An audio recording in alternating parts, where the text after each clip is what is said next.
right, we're live, ladies and gentlemen. Welcome to the imho.love show. I'm Lou Angelwolf. This is Mike Murburg.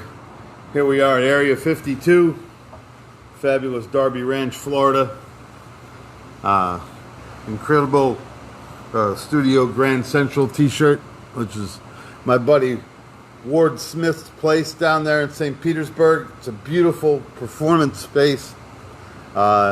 He's got some plays coming in and out of there. I might even do a one-man show or maybe a poetry reading or something down there. It's a good place.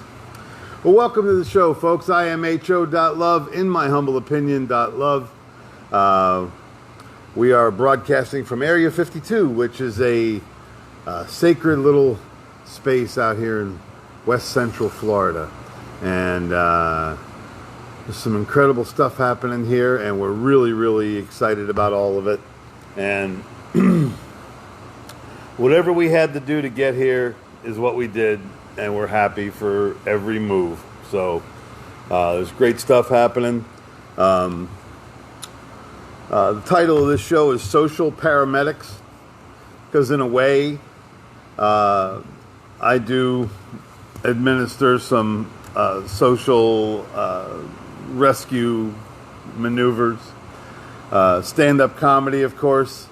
Had a really great weekend at Porky's Comedy Club in St. Cloud, Florida. My buddy Jeff Barrett and I were working together there with Vinnie Barber and Eric Godfrey, who run the Porky's Room. Vinnie, very, very funny comedian, owns the club, prince of a guy, feeds you like a king. He put me up at his mom and dad's lake house up there on Lake Tohopalika. So where'd mom and dad sleep? Their mom was off hunting in Colorado, and dad has crossed over to the Great Tundra. So, dude, I love these people, and they're really magnificent people, but their house was beautiful. It was all wood. You'd have loved the interior. It was just all wood and stained wood. But they had more animal trophies than anybody I'd ever seen. I mean, there was like 10 deer on one wall and interspersed with turkeys and grouse and elk. And it was like a meat museum. Yeah. Tough to dust. Easy to build. Oh, my gosh. And, you know, and you kind of get used to it out in the main living area, you know, because it's all around. It's in the kitchen. It's everywhere. Every room has dead heads on it. Yeah, you look up at a beam and there's like a mountain lion hanging up there. Sure, and all the coat hooks are like, you know, the feet turned this way. Well, I do have those in the fireplace. And they're funny. It's a waste of feet if you don't use them. Yeah, exactly. I mean, but Barrett is a dyed-in-the-wool 30-year vegan. So this was like a house of horrors. Wow. And we sat there for an hour and a half, but we had the most beautiful conversations, and we even talked about the Museum of Meat. And it's a similar conversation you and I had, and Sue and I had, is back when we were under like a peaceful regime, when we weren't under this warring materialism sanction, when all the world fed each other, we ate plants and we ate grains and we fed each other, and we didn't necessarily have to eat meat.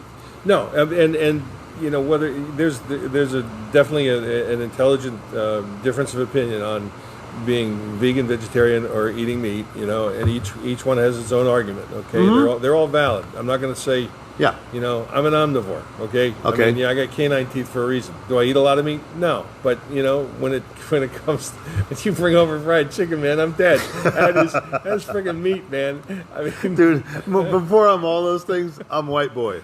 you know, I mean, I can be vegetarian up to the point, and that point is when somebody takes in a sizzling steak and lays it in front of me. Okay. I am middle class white boy. You know.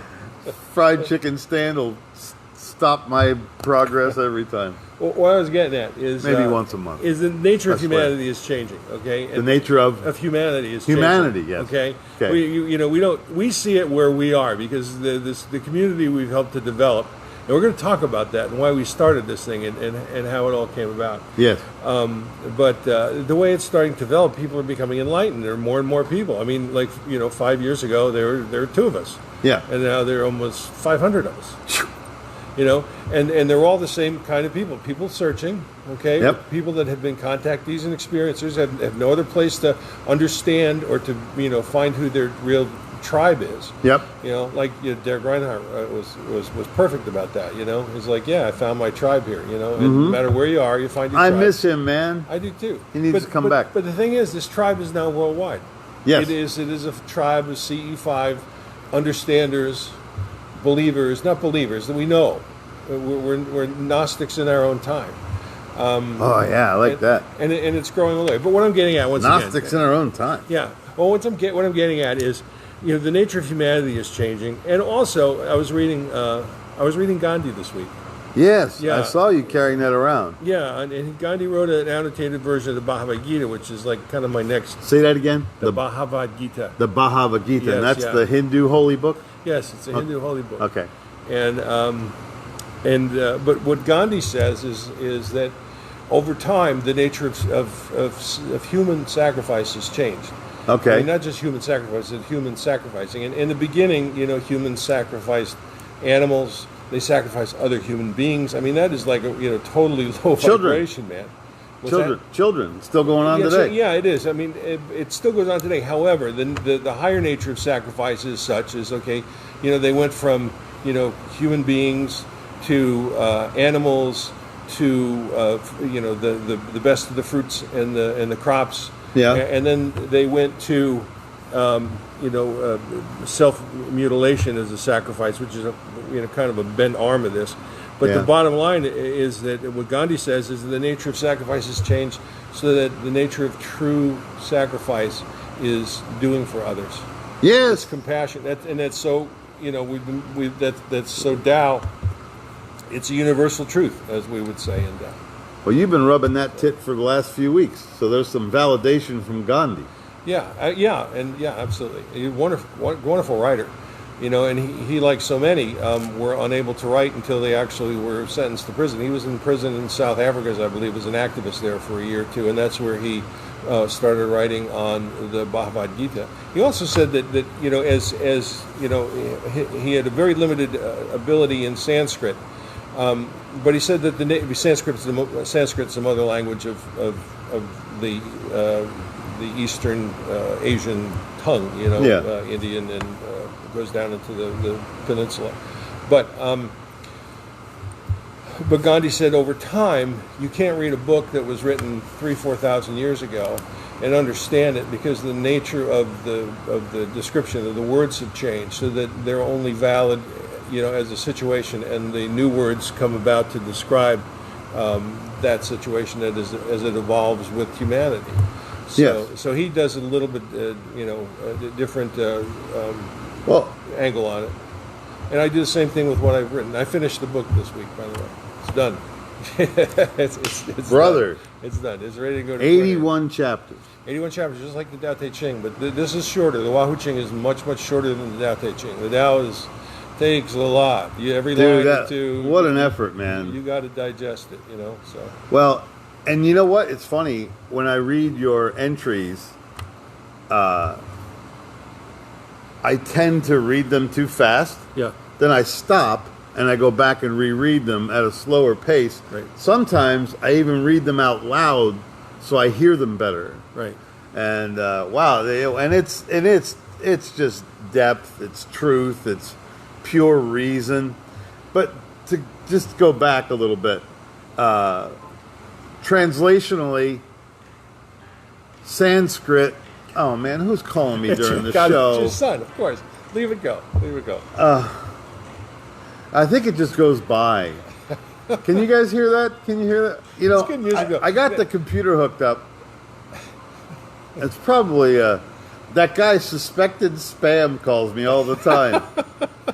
I don't know what he wants. Well, But anyway, I get unknown caller. I don't know who the hell the unknown caller is, but he's got a bag over He's his. got a lot of numbers too. He's got a bag over his head. Yeah. He's Murray Langston the Fifth. Is that who his name was? Are we still recording? Okay, we got 10 people. Hello, Pauline and Kimberly Donkey. Hi, Kim. All right, thanks for hanging in there. I don't know who's calling me, but somebody get used to my life, please. Unless you're suspected spam, then I never want to talk to you. But, we were also talking about the validity of the translations on the Sanskrit and what these words mean. And here's a very simple human factor on this, okay? What if the guy had messy handwriting? Right. What if he was a messy Sanskritter? You ever get a note from your mechanic or something? Or a messy Yannick. Yeah. Those guys can't write. Yeah. Your truck needs a new clunk. You know what I mean? I mean, what? The The thing that could goes be a clunk when you Sanskrit break it. mechanic. Yeah. I know. That's funny. Your camera was sick. Well, yeah. Okay. I got a sick Camry this week. That's okay. Yeah, your Camry. Dude, if they've got that thing skipping and farting, Yeah. There's something elementally wrong. Yeah. Like they got plug wires crossed. Yeah, that's what I thought. Plug wires, or else the short in the plug wire that's grounding into the Yeah. head. So And yeah. and they were just fiddle farting around with it. Yeah. So yeah, they charged me $90 for an examination fee. I was like, "What is this?" I came in for an oil change, and I get an examination fee. It's like, what do you think you are, my proctologist? bend over and cough. Like, Well, we can take it over to Mark because I think. I'll get it down to him. I want them to fix it. But they got to recheck it. I think they ain't gonna get a second Okay. bloodletting from me. Oh, that guy screwed me so bad. But I'm going back. Great mechanic. It's like to your worst enemy. Have you read his reviews? It's just his kids in the back room going, I had a great experience at 123 Auto Service. Right, yeah. Okay. Funny. Now, to go back to where we were, Social Paramedics. And see, I've been walking around with this my whole life. And a lot of people just all through my life thought I was a little odd it's because I really know that this is a very temporary trip down here. We are from such a more monumental place of energy than we are living in now. This three-dimensional world, albeit wonderful and fantastic and, fun to Photoshop, the next dimension, either we go to 4, which is going to be mind-bending, or we go to 5, which is going to be nirvanic. Yeah, energetic. Okay. Yeah. And who knows how many dimensions there are past that. But these are the ones with the most translations. And, it's all a good guess, too, folks. You don't even know. But people have come back, and people have told us tales. And part of all of this, if you look historically from a third-person omniscient point of view, and you look back historically, visitations from our extraterrestrial family has been the one consistent thing all through Earth's history. Yeah, absolutely. And people write it off as other things, but it's like, no. I mean, if your kid draws something with a crayon and he's looking at it, it's as real to that kid as it is to you, and he's making a historical note of it. Right. Okay, and that's how they did things when they didn't have language. Right. But I think what it is, we're all so damn busy with our own perception of our own life.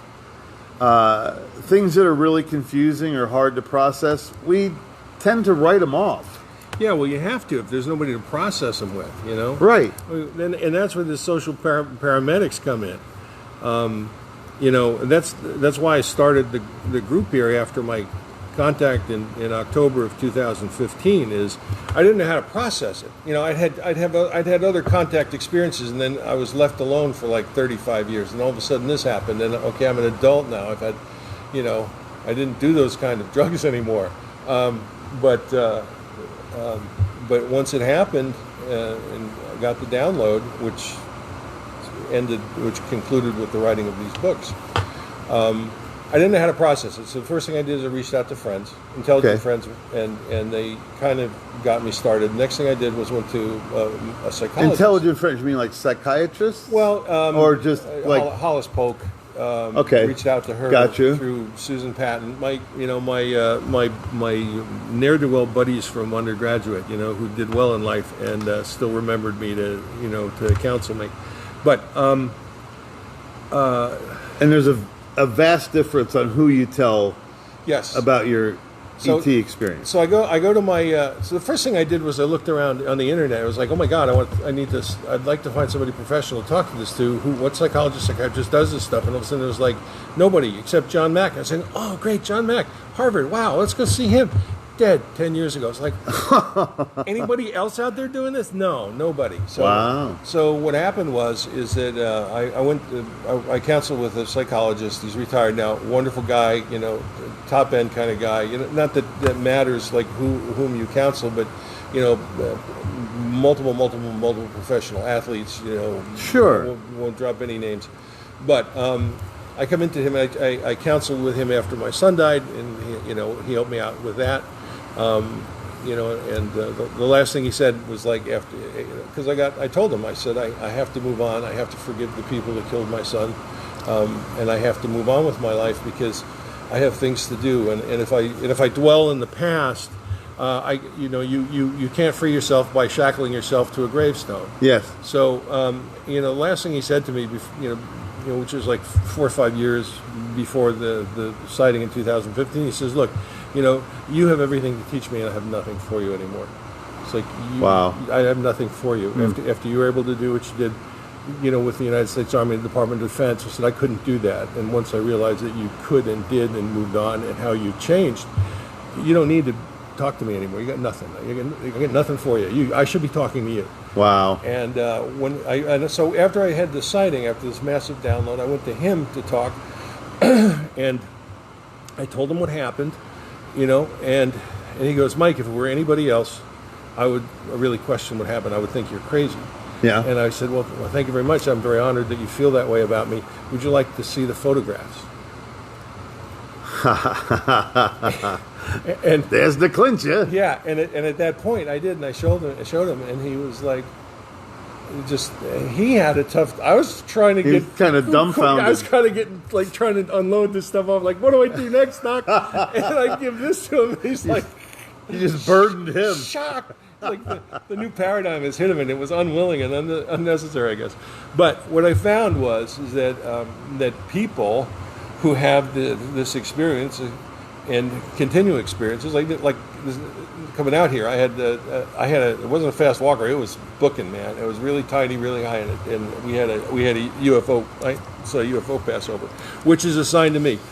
There's I know I'm getting discursive, excuse me, but there are sightings that are happening all over the world now, and they're getting more intense, and they're getting closer, and they're getting more significant. And it's happening. It's happening now. Yes. This is something that's in its acceleration phase. And Well, yeah, and I mean, like I said, I got my download in utero. If you've been watching the show, my mother had an encounter when she was 8 months pregnant, and I was in her tummy, and that craft came over and just levitated just right over my mom and my grandma and my nanny, and that's when I got my download. My mom was at the well getting water for the next morning's coffee. They had that great big blue speckled coffee pot, everybody had them. And my mom looks at this craft. She says it's about 50 feet wide, silver, red lights around the edge, levitating, silent, and she lifts up the coffee pot and says, "Hey fellas, you want a cup of coffee? I'll put on a pot." So she greets ET with a, with a little smile and hospitality, and then it hovered over. I believe that's where I got my download right there. It backed up. It went over the house. It sat over the house, and then it scampered off across the field. Yeah, and it's real. I mean, this stuff happens, and the download is real. If you're lucky enough to have one or get it, it's a life-changing experience. And it brings back to the whole healing thing. because one of the first things I did, I realized that there was a need for other contactees, and I had by then, with only an exclusion of a few decades, a life where I'd had consistent contact. Okay. And then I went public with it, and then people that known me, would say, You went public with your... when I wrote the chapter in Beyond UFOs for free with Dr. Okay. Carter. That's when my contact history became public. Okay. And it was like, okay, it's like my daughter said, well, good luck, Dad. That's it for that judgeship. So it was a sacrifice. I'd love to have a UFO judge. Well, yeah, I would too. You would know you'd have justice dealt out in a even-handed manner, in a way that was conducive to your growth. And A higher level of accountability. Yes, absolutely. But what I found was that the first person that I met in doing this was local, and she had been ridiculed she's my age, and she'd been ridiculed her entire life. People snickering and things like this. And this is a well-educated woman who's had extremely responsible position in government, right? And in the medical community. And she came in to talk to me. And we met in the bar part of a restaurant that was close by. And she related her history. And when she was 19 years old, she and a friend had been horseback riding, and they saw a mothership. And the mothership was like 300 feet long. Wow. It was in one of the fields. This is a rural area. Is this in New York? No, this is here. Oh, okay. This is here. And she and her friend told everybody about it, and then they developed a reputation of being crazy. And because they had seen this thing. And it wasn't until like 5 or 6 years later that another family had seen the same thing. Wow. That they finally came out and said, no, stop calling these girls crazy. We saw it. They're right. They're there. Wow. But just, the minute the ridicule starts, you can't, it continues in your community like communities do, especially when they're small ones. And even big ones now with the internet has made everything a lot smaller. But when she told me what had happened to her, and I made a non-judgmental evaluation of her honesty, which I do as an attorney. I select hundreds of juries, and that's what I do. I thought she was absolutely credible, absolutely wonderful, incredibly intelligent. And then when I didn't make a judgment, she said, "So, this is okay with you?" And it was like, "Yeah, this is okay with me. You had a real experience. I've had a similar one, but this is." Sure. Oh man. And she broke down. She started sobbing on my shoulder. Oh. Finally somebody believed her honesty. She found her bees. Right. Yeah. Exactly. And after that experience, I decided, wow, I have to open this up for other people to do this, because the best therapy you can have as an experiencer contactee is talking to other experiencer contactees. Yes. And realizing that these experiences are myriad and miraculous. There are all kinds of ones. I mean, and it extends not only to UFOs and ETs, but after death experiences, near death experiences. It's all related. Dr. Bob was talking about Bob Davis was talking about that. Bob Davis. Yeah, he gets it. He's what a rock star, man. He's totally lit. He's a freaking bonfire. He's cool, lit, dude. So and he sounds like Lenny Bruce. He does. Sounds like Fordham in the Bronx, but yeah. But yeah, so that's why we started. That's why I started this initially, and then Rose came along, and you came along, and then we just kind of continued to grow, and it continues to grow, and we continue to offer these kind of services and things for people who have been contactees and don't know how to process it, and what did I see? How did it affect you?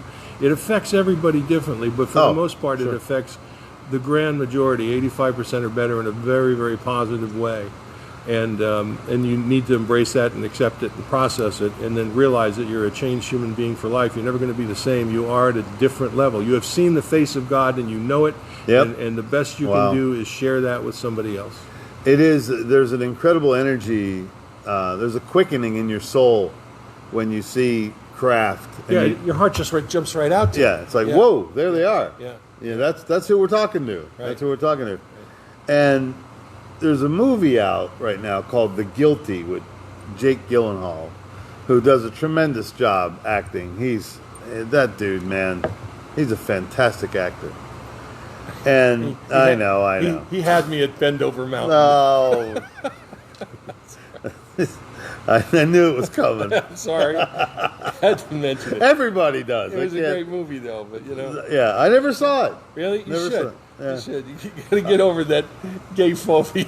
I don't have a gay phobia. I know you don't. I'm just kidding you. We were joking about that in the house before we did the show. I remember. All right, but in this movie called The Guilty, Jake Gyllenhaal, he plays a 9/11 operator, okay? And I'm not going to give the movie away, but the most profound sentence is by, like, just a lady that's on screen for a minute. And this guy goes through all this trauma way out of his way for somebody that was really in trouble, and as it starts to surmise, the lady standing in the doorway, she says, broken people save broken people.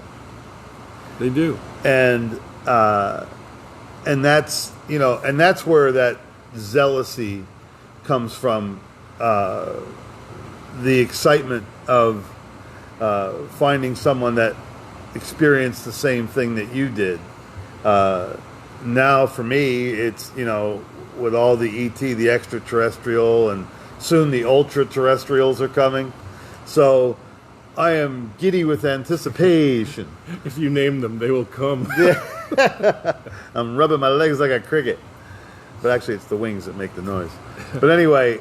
Well, you can rub your legs and your wings. That means that's a happy cricket. Shaking like a Polaroid picture. And this change that's coming, it's been anticipated forever. People have been waiting for this. If you can't wrap your head around the fact that there's another existence outside of humans on Earth,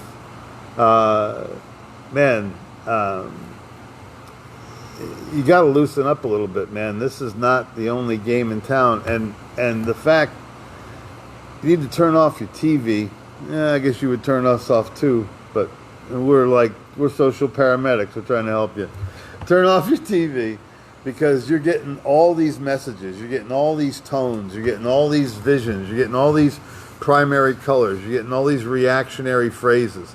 They're triggering you left and right and left and right. Believe me, I can't even put up with it. I had lunch with our friend Alan Chabowski yesterday at the Outback Steakhouse. It was his birthday. He turned 72. Very funny. One of the funniest 72-year-old guys you'll ever meet. Anyway, while we're sitting there in the dining room, it's a little late. We got there around 1:30, so the lunch rush was over or whatever. And it was the music that they were playing on the overhead was this blend of shitty, mellow hip-hop, and then your respite was new country, some other nondescript auto-tune piece of shit song, and then every once in a while they would throw in some to reel you back in, like a Beach Boys song or something. But this soundtrack, I mean, and I guess I'm maybe a little hypersensitive to it, but I can feel programming when it's trying to come into my head. Yeah, it's elevator insanity music. Elevator insanity music. Perfect. And that's exactly, and it like damaged my dining experience. Right. I wanted to have, nice lunch with my friend, but it's like all this neutralized hippie country bullshit is like trying to, Yeah, it was like pap. It's just... It was a pap smear, yeah. is what it was. Anyway. But... wrap with the sharp cutting edge of a butter knife. But to loop by a second rung of what you're talking about, yeah, we're here for you. If you've had an experience and you want to start emailing Mike at darbyranchce5@gmail.com. Or better yet, you go to the meetup site. Go to the meetup site, Yeah. Go to Meetup and you punch. What's the exact title of the? Let me see here. It's You go to Meetup, and there's 470 of us now. yeah. It's called. That's number one. I'm number 3. It's called. And Rose will come back here one of these Rose days. will come back Rose, when she threatened when to we're come all this good week. and famous. Like, she threatened to come back this week, and I asked her. She said she had things to do, but it'd be lovely to see her back One of up her here kids again. are getting married or Oh, something. she's a freaking antenna. How long is this kid getting married? I know, this is the second one. Oh, okay. So yeah, that was the first one. Something in the water.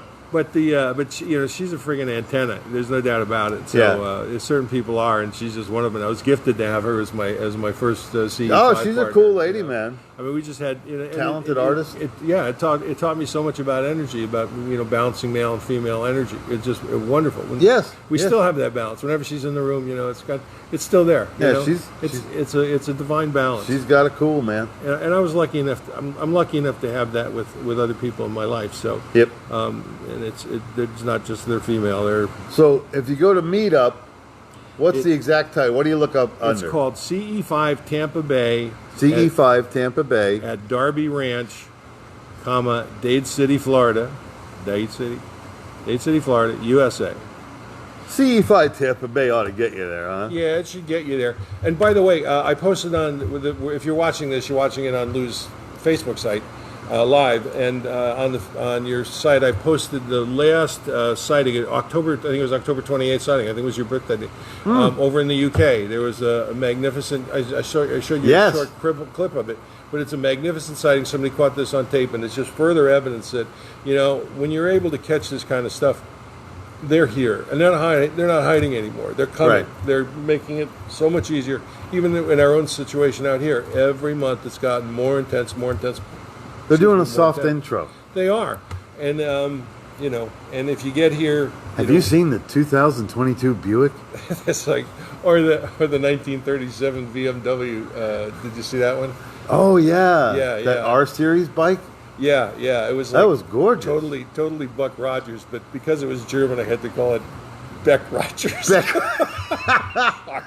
It was Art Deco with wheels, man. Yeah, it was pretty cool. That was fantastic. It was a BMW R7, I think they called it. Yeah. Still had a leather seat though, but Oh yeah, that BMW engine, that opposed twin. Yeah, the Boxer twin. Yeah. Oh, they use it in the Subarus too now. Yeah, well, yeah, as a 4-cylinder. Yeah. That opposed twin is such a beautiful engine design. Yeah. It just the pistons go. Oh, Yeah, it's perfect. It's got a low center of gravity, so you can ride mountain roads and lay it down on hairpin turns. And that saved me a couple of times. But it's just a marvel of engineering. And they designed it because in a way so that you could field strip the engine and rebuild it if you had to on its jack stand. yeah. And with nothing but your box of wrenches and stuff. So it was made for easy maintenance and to be done under fire. Well, they had that single side swing arm too, that you could change the wheel without having to pull the axle and all that other shit. Just brilliant stuff. Yeah, brilliant stuff. Yeah, go figure. German engineering. Got to give them some credit. Well, they got the spaceships before we did. That's right. Well, that's why we hired them, because they had the spaceship shit. Werner, we have your passport. Werner? Let us show you a brochure of where you'll be living. Enjoy the flight. All right. Yes. All right. We go back to the social paramedic. I'm trying to stay on topic here. Okay, yeah. All right. Oddly enough. And the reason is because when you go to like a conventional psychiatrist or a psychologist, Good point. who is not an experiencer, what was that treatment like? Well, it was a lot worse than my psychologist treated me. Right, Right. They look at you like you have two heads, and Really, it's that awkward. yeah, it is. Okay. It is, and and my sister's a psychiatrist. She's a practicing psychiatrist. Right? And, when I started talking, luckily she was my sister, so when I started talking to her, she started reminding me of things that had happened in my own life that were contact related. And Okay. it was like, so that was real. All right. Yeah, that was real. So she had an open mind about things. But the reports that I have from other people that have tried to seek, standard, materialistic physical realities, psychiatrist stuff, with the exception of Carl Jung, who would have understood them because he was a freaking contactee himself. Yes. You know, but your standard run-of-the-mill, even other than John Mack, psychiatrists or psychologists will think you're crazy. They'll think it's a manifestation of your, psyche, of your unconscious, because that's what they believe in, right? And only thing they believe in, and they've never had the experience themselves, so they can't really. It's like asking a priest, what sex with a woman is like if he's been a virgin all his life. He's not going to be able to tell you, but he's in a position where you're supposed to ask him. How ridiculous is that? Right. So, and a couple of them go, well, I can get close. About that close. Yeah. Well, but the standard. Sorry. The standards, like psychoanalysts and all that have been not been receptive to this, and only lately that they've been. With the fact that we've been, publishing scientific articles, free, the Consciousness, Project, they've all done this work, and they're all great. I mean, great scientists, PhDs from MIT, Harvard, University of Cal Davis, guys who get it, professors like, Bob Davis, who, has a stellar career and, done research and articles out the yin yang, and he's a member of our group. I'm so honored. When I first saw him talk, I was so, crazy. I was like, man, if this guy could teach me as an undergraduate, I might have showed up for class. Yeah. And, I mean, that's what the effect. And then here he is, 5 years later, and he's like, coming up here, and he's just one of the others up here who are doing this. That is the one thing. So in other words, you're not going to, if you're a contactee or an experiencer and you have not settled in your mind what you saw or what you're feeling, we're easily approachable that way, both Mike and I. And it's his vision that's been driving this whole show from the beginning. And I've been walking around with this my whole life, so I get it. So you're not going to find it through conventional paths. You're going to have to, because something rare and wonderful has happened to you, you're going to have to find your counsel within the rare and wonderful itself. So join the meetup group, like, share, subscribe on this channel. imho.love is the homepage. We also send the show out to BitChute, YouTube, Podbean. Our dear Kathy McGuire does all those transfers for us. Like it, share it, subscribe it, whatever you want to do with it, archive it, keep it. And, we don't have a magnificent reach because we are probably one of the better kept secrets on the internet. I don't know. Yeah. Is my arm long enough to pat myself on the back just to say that? Well, there's a certain value to being under the radar. Yeah. You can operate with a certain freedom that everybody else, we're not funded. Right. We're flying by the seat of our pants. We flip a coin as to who buys chicken during the week. But once again, that's the nature of free thought. It's the nature of love. It's not supposed to cost you anything. So Here you go. Spread it if you can. Well, and here's the thing. We couldn't walk around with it inside of us knowing that there's this avenue of information dispensation. So that's why we do it. There's just the information that's coming out right now. If you're on my Facebook page, there's I posted a video from Porcupine Tree, which is Allman Brothers and the Porcupine Tree are my two absolute favorite bands, and they sound alike sometimes. But Porcupine Tree is Steven Wilson, and Gavin Harrison is the drummer, who's just a beast on this tune. It's on my page. It's from the new Porcupine Tree, and it's a lyrics video. Take a couple of minutes. You don't want to do it right before you go to bed because it's pretty loud, it's a pretty rocking song, and don't go away from us right now. But when we're done, or if you want to start tomorrow morning, play that thing in the morning, man. That song has hair, brother and sister. So there's a lot of people speaking up. There's a lot of people extraordinarily perturbed.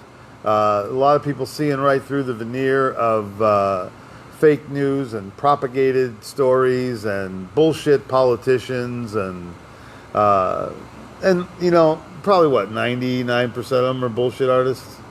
Yeah. Politicians? Oh, yeah, well, they're politicians. They're politicians. What else, There's got to be one Savoy Brown in Well, there. no, there are a few out there, but the problem is that the whole game corrupts them. Yeah. You can't play too long, man. Right, exactly, and it all depends on how corrupted you'll be. And really, what that is as well is a sideshow of manipulation. And I was just thinking, a lot of people believe that today, right now, we're under like a mass hypnosis of media outlets, energies. There's people running us down. The hypnosis is they're feeding us bad food. They're wearing us down as beings. Yeah, well, okay? I would call it a psychosis because what they surround us with are not healthy things for us psychologically, musically, tonally, artistically. They're not. They're allowing us to be corrupted from the outside. Yes. And that's what causes civilizations to fall from within. Yep. So they're just letting it happen. Whether it's psychosis or whether it's hypnosis, it's intentional and it's being inflicted on us. I agree. I am observant of it, but I'm also, the recent revelation of it is this type of wave of manipulation has visited the earth several times in the past. Something changed. If all the people were peaceful, we were all getting along, we were all feeding each other, we were making families, we were building shelters, we were vegetarian, okay? Something changed that made the people go against themselves. Because the reality of, everybody always talks about the oneness of everything, man, the oneness of everything, man. But the bottom line of the oneness of everything is I am you and you are me. I don't want you to hurt me and I don't want to hurt you. And in the oneness of all things, that's the final understanding that everything you do affects the world. So something changed in those pleasant vegetarian fields of existence. Some wave of energy or curse or something befell those people, which made them start disliking, which made them start disagreeing, which made them start arguing, which made them start hating, which made them start warring against fellow people. Yeah, well, that's essentially the essence of individual ego and social ego. Individual ego and social ego. Yeah, that's a development of that mean thing. How I would put it is, once society started to see that human beings started to think that they were individuals, back in the caveman days or whatnot, we all had to rely on each other. Yeah. Okay? I mean, there was really no such thing as an individual because we know that without that guy there, this group will not survive. Right. Dude, bully Mastodon. Right. You get it. So, what happened is, and then we started to believe somehow because we started, having resources and, we started dealing with scarcity by, building up our assets that we didn't need and all that, and we started, saving for ourselves at the expense of others, and then we started creating the schism that got larger and larger and larger and larger, and it kind of blew up into itself in the last couple of years, and I sure think that COVID is doing it now. Because of the social ramifications of the disease and how certain people are saying, no, this doesn't make any sense. And let me go back. I'm going to digress a little bit. Remember, all those years we heard from H.W. Walker Bush and all the administrations, we don't deal with terrorists. Right. Okay. We don't negotiate. No. And we held that ground for like 50 years. And what happens? The Taliban takes Afghanistan in 3 days. And guess who we're dealing with? Terrorists. It's like, come on. What about this? Don't you see? Dude, the actors are so bad. They're so bad. They're all so bad. It's crazy. Trump was an unusual character, but this guy that they've got in the head of their puppet show right now, I really do think he's the sacrificial lamb. Oh yeah. His ego was such. He so wanted to be president. Yeah, yeah. 48 years of a flaccid political Horrible political engagement. Yeah, incarcerating black people and then telling them that if you don't vote for me, you ain't black. It's like, wait a minute, we're the terrorist thing all over again. That was then. This is now. We're new people. I'm running for president now. We're new of course people. I can say this. I can tell the big lie now. So everything you see on the television, both sides, whether it's the side you agree with or whether it's the side you don't, it's all a charade. A charade. It is to keep you entertained while bigger things happen on higher levels. But the one thing that the materialistic monster can't stop is the love generated by the human heart and the understanding generated by the human mind. As we condition ourselves to understand and accept what's going on as a whole, it is time for a cleansing. We all did the materialism thing. I mean, I thought, Corvettes and houses and clothes and whatever else you wanted to own, all that stuff was dangled in front of you thinking it was going to bring you happiness, and it didn't. All it did probably was brought you debt. Yeah. Or a 1986 Mercedes convertible with your 84-year-old wife next to you wearing a mask. I was like 64. I'm not. They were 84, but Yeah. Yeah. You don't buy into it, folks. Yeah, it's because you don't take anything with you. And like in that Porcupine Tree video, one of the lines in the song is, you can only save yourself. And that is probably the core of Mike and I's effort here, is to get people self-realized enough that you can save yourself. You can, all that doubt that you've been carrying around all those years, all that stuff that's been digging at you, you can get rid of it. You can move away from it. There are higher vibrations and frequencies available to you. Should you have the wonder of an ET experience or UAP experience, however you want to put it, if you feel as though you have experienced something extraterrestrial or otherworldly and you don't know how to explain it, there's people associated with us, Nancy Dutetra, Kat Carroll, Costa Macraeus, all these beautiful, beautiful people. And now Bob Davis is in our loop. And all these people are leading the way into a greater humanity for us all. And it's the next step up towards making this going from a level 1 to a level 2 civilization, and bringing ET in to help with the rest. Yes. They're here to help, and there's no doubt about it. Well, and like I said a few minutes ago, to understand the oneness, I am you and you are me, but also understand that ET is us as well. We are terrestrials. They are extraterrestrials. And soon the ultra-terrestrials are on the way. Wait till you see the ultra-terrestrials. You're going to shit. But anyway, we terrestrials are reaching out to the extraterrestrials. The love and the peace and the serenity that exists within our hearts and our souls, that's what we offer them. They're not going to be enthralled with our mind. They're not going to be enthralled with our deeds. They're not going to say, hey, you put a cam in that Camaro, sounds pretty good. Yeah. They're not going to be impressed with that shit. But they will be impressed with a peaceful, loving, innocent heart, and that's how we get there. We have a HICE5 meeting on Saturday. It's consequently already booked up. There's stuff on the waiting list. There's people on the waiting list, not stuff. There's people on the waiting list. Well, we're waiting for stuff too, but we don't have a list yet.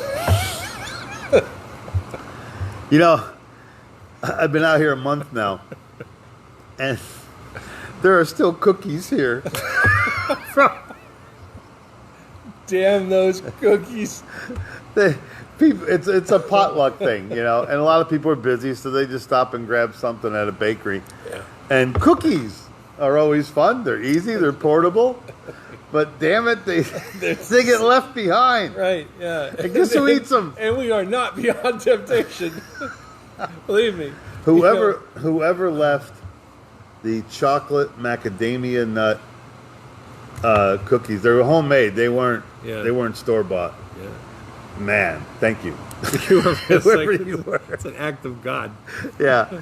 So, but I'm trying to lose weight. I'm still doing it. I'm still getting there. You're getting there. I'm getting there. So anyway, folks, all that being said, okay, this is what's coming. We're going through a dimensional change. These are the very birth pains of a dimensional change. Don't be afraid of death. You got to do it one of these days. You might as well do it gloriously, and or with a greater understanding of where you're going, or a better roadmap. And a lot of the reasons people fear death is the unknown part of it. Well, if you know that you're going to transition, that your spirit's going to remain, that you're going to leave this carcass behind, this meat bag that we live in. And there's physical evidence of that now too. Who's the doctor? The guy who wrote the book. He was the head of the neurology department. At 21 grams. No. He was the head of the neurology department at Harvard Medical School. He died, had a near-death experience, went into a coma. I forget his name. Bob knows off the top of his head. Hunt? Yeah, he wrote the book. I forget the name of the book. I read the book, but it was 6 or 7 years ago. But okay. But yeah, I want to just mention is that everything that you see in this room here, in one way or another, is part of Grant Greats' contribution to the ranch. I mean, Grant Greats. Grant Greats. You know Grant. Yes, of course. Grant is dying now, and he's probably not going to make it to the end of the week, the weekend. So, what a craftsman he was. He was, and just a great guy too. I mean, if I die and I go to the other side and he's not there, I'm going to know I'm in the wrong place. Really? Okay. Wow. I mean, that's how good a guy. That's a lovely thing to say. Yeah, and he and my son were very, very close too. And Grant actually had his own contact experience about last year with two other guys I used to hunt with. He'd read the protocol, did the stuff, and was out in the field with these guys, and then out of nowhere in broad daylight, UFO shows up. Okay, so they all became contactees. Now, Grant has seen a reality that's beyond UFOs, and I'm going to see him tomorrow, and hopefully he'll be awake enough to know that I'm going to let him know that my son's going to be on the other side waiting for him. Yes, absolutely. Oh man, that's great. Okay, well, how are we doing on time? I think we're getting close. We're to about there, up. aren't we? Let's see what YouTube time is. YouTube time? Well, something like that. Is what? Yeah, it's 8:23. So. Hey, no, we got about 6 minutes. Okay. Well, ladies and gentlemen, thank you so much for spending your time, an hour with Mike and I here at imho.love, in my humble opinion.love. Like, share, subscribe. All of our regulars, Kat, Carol, thank you so much for your constant support and understanding. Mark, of course, here every week for us. Sue, always your input is so moving and understanding, and especially on a personal level. Nanette, Daniel, Debbie, and Jeff Barrett, thank you so much for he catches the show later. He does something on this very same time slot. But it was so great meeting with him and then having that experience there in the Meat Museum. And here's a guy that is an experiencer but hasn't expanded his knowledge of it. He actually had a sighting in China when he was in China. He built Shanghai Disney over there. So, yeah, he had an experience over there. Is it true what they say in China? Is it after you've seen one UFO, you're hungry immediately? You want to see another UFO a half hour later? It might be. Anyway, well, ladies and gentlemen, thank you so much for tuning in. A massive UFO sighting in the UK on my birthday. Yay! Do think about that premise, though. What if the guy writing the Sanskrit had shitty handwriting? Yeah. It could be so far off. Yeah, well, look, it's Sanskrit. It's like, how impermanent is that? Yeah, I'd rather look at the pictures. Oh, look, there's half a donkey and half a horse with a chicken tail and walking into the sun. Yeah. with an arrow through its head. Yeah. That's the Steve Martin. That's just really. That's Anyway. Steve Martin. Sorry, I thought you're explaining an ayahuasca dream. You know. That line from that movie, man. Broken people save broken people. And I'm not saying we're broken. We're not. But if you feel a little out of place and if you feel that everything isn't firing the way it should, there's a little break in there. You're not experiencing it all. So reach out to us. Of course, your own personal meditations. You can only save yourself. But then when you realize that you have the ability to save yourself, then you go back for other people. And that's what this is about. Mike and I have hit personal levels, personal plateaus of soul satisfaction. We're both good no matter what happens. That's why I do that joke about being struck by lightning. That's got to be the way to go. It has to be. Just you're walking out to freaking PetSmart, just bam, you're freaking done. Yeah, you just want to make sure it's done because you don't One want to hit. be walking around after that. Ah, yeah. I've seen what happens after that. Yeah, That ain't it's good. true. Yeah, you want that one kill shot. Yeah, exactly. It's the way like to go. it's like Creator Spirit said, "You come here." It's like yeah, And- bam. Yeah. Yeah. And here's the punchline of the joke. And for the rest of your life, no matter what else you did in life, you get a holy shit. Yeah. People go, did you hear what happened to Angelwolf? No, what happened to him? He got struck by lightning at PetSmart. Holy shit. Right. So That's fine. I don't even have a pet. Yeah. That's why. I don't have a pet. Well, yeah. That's Is that what makes it odd. funny? Yeah, yeah. It's because you are in a place you have Chances no- are you're running an errand. Right, you're doing something for a Zoe friend. needs a chew toy. I got to go to PetSmart. Yeah. And there I was getting struck by lightning. There you go. There's no telling. Just- All right. Hey, we love you guys. We do it because we love you. Thank you so much, everybody that tunes in. Allison, Tina, I got so many people. Daniel, Paul, you guys are great. Mike, lots of mics. I got a handful of mics. Mics of America, right here. All right, folks. We love you. Thanks for tuning in. Peace, y'all. All right, who's on now? There's Cat Carol, our girl. You little pony girl. Good night, everybody.